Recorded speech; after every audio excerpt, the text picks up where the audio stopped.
मेरे साथ बोलिए, भारत माता की। भाई 75 साल हो गए, ऐसी आवाज नहीं चलेगी। सारे लोग यहां से पूरे देश में आवाज जानी चाहिए। आज हैदराबाद मुक्ति दिन है। मेरे साथ दोनों हाथ उठाइए। मुक्ति के संघर्ष को श्रद्धांजलि के लिए प्रचंड आवाज से बोलिए, भारत माता की, भारत माता की। मंच पर उपस्थित मेरे मित्र और साथी मंत्री, तेलंगाना भारतीय जनता पार्टी के अध्यक्ष श्रीमान जी किशन रेड्डी जी, भारत सरकार के गृह सचिव श्री अजय कुमार भल्ला जी, संस्कृति मंत्रालय के भारत सरकार के सचिव श्री गोविंद मोहन जी, निर्देशक आसूचना ब्यूरो श्री तपन डेका जी,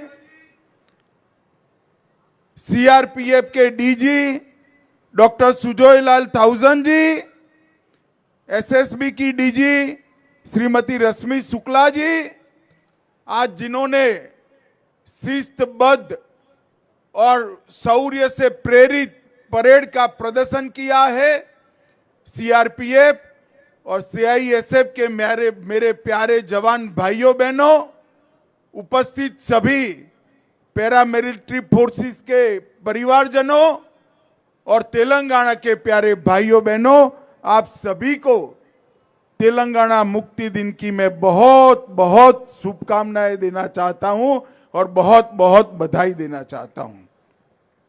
सबसे पहले मैं यहां हैदराबाद मुक्ति संघर्ष में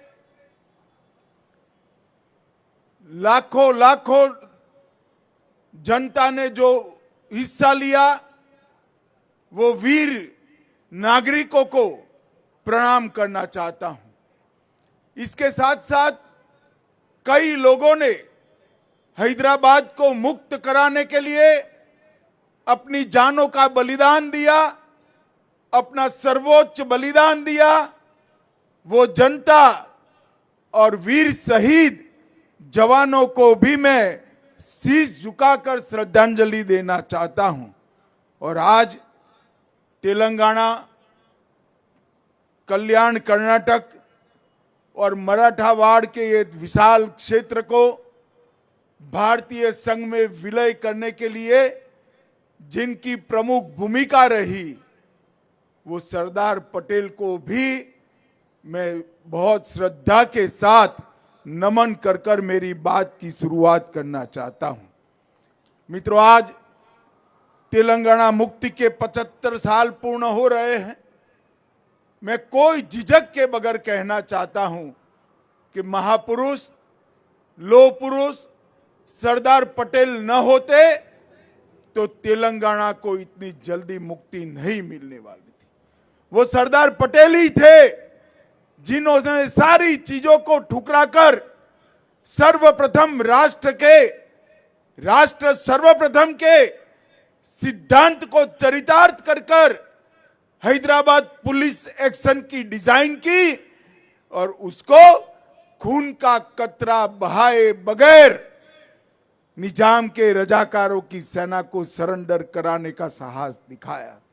सरदार पटेल और केएम मुंशी की ये युति ने, ये जोड़ी ने तेलंगाना क्षेत्र के, कर्नाटक के बीदर क्षेत्र के और मराठावाड़ा के ये विशाल क्षेत्र को हमारे महान देश के साथ जोड़ने का काम किया।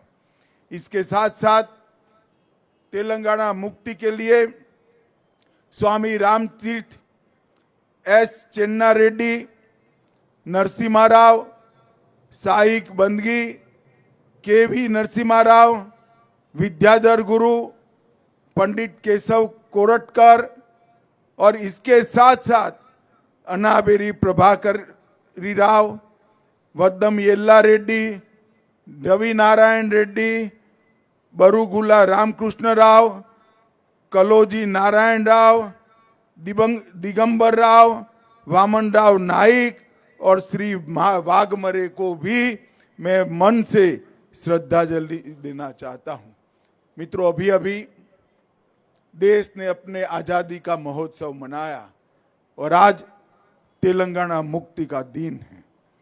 अंग्रेजों के गुलामी से मुक्ति के बाद, समग्र देश आजाद होने के बाद 399 दिन तक यहां पर क्रूर निजाम का शासन रहा और ये 399 दिन, 400 दिन समग्र तेलंगाना क्षेत्र की जनता के लिए नरक की यातनाओं से भी कठिन दिन थे। सरदार पटेल ने इस क्षेत्र की जनता की भावनाओं को सम्मान देते हुए 400वें दिन पर इस क्षेत्र को आजाद किया। कई संगठनों ने संघर्ष किया। आर्य समाज, हिंदू महासभा, उस्मानिया यूनिवर्सिटी में छेड़ा गया वंदे मातरम आंदोलन, बीदर क्षेत्र के किसानों द्वारा रचे गए लोक संघर्ष के गीत और आंदोलन, और युवाओं ने साथ में मिलकर तेलंगाना मुक्ति का जो आंदोलन किया था उसको अंतिम स्वरूप देने का काम हमारे श्रद्धेय लौह पुरुष सरदार पटेल ने किया।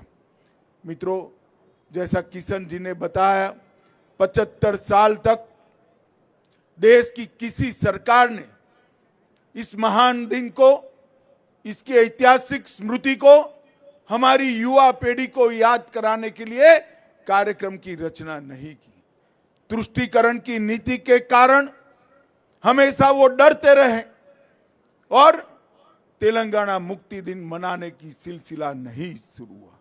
मैं देश के प्रधानमंत्री नरेंद्र मोदी जी को बहुत बहुत साधुवाद और बधाई देना चाहता हूं कि 17 सितंबर को गत वर्ष जब 75 साल हुए, उन्होंने एक नई परंपरा शुरू की। 17 सितंबर को सांस्कृतिक मंत्रालय तेलंगाना विमोचन दिन मनाएगा और वो महान शहीदों को श्रद्धांजलि देकर हमारे नई पीढ़ी को ये संघर्ष की याद दिलाएगा।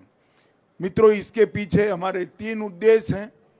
एक, नए पीढ़ी को, बालकों को, किशोरों को ये महान संघर्ष की याद दिलाना और देशभक्ति के संस्कार से सिंचित करना। दूसरा, उन शहीदों को श्रद्धांजलि देना जिन्होंने हैदराबाद मुक्ति के लिए काम किया। और तीसरा, अपने आप को राष्ट्र को पुनः समर्पित करना कि शहीदों ने जो स्वप्न देखे थे, इस प्रकार के राष्ट्र की निर्मित के लिए हम आगे बढ़े। आज यहां पर एसएसबी इब्राहिमपट्टनम के पारिवारिक आवास का वर्चुअल शिलान्यास हुआ है। एसएसबी की फोर्स में काम करने वाले दक्षिण भारत के सारे जवानों के परिवारों के लिए एक नई शुरुआत है और मैं आशा करता हूं उससे परिवारजनों के जीवन में काफी सुलभता आएगी, सुगमता आएगी और सुविधा युक्त जीवन ये जी पाएंगे।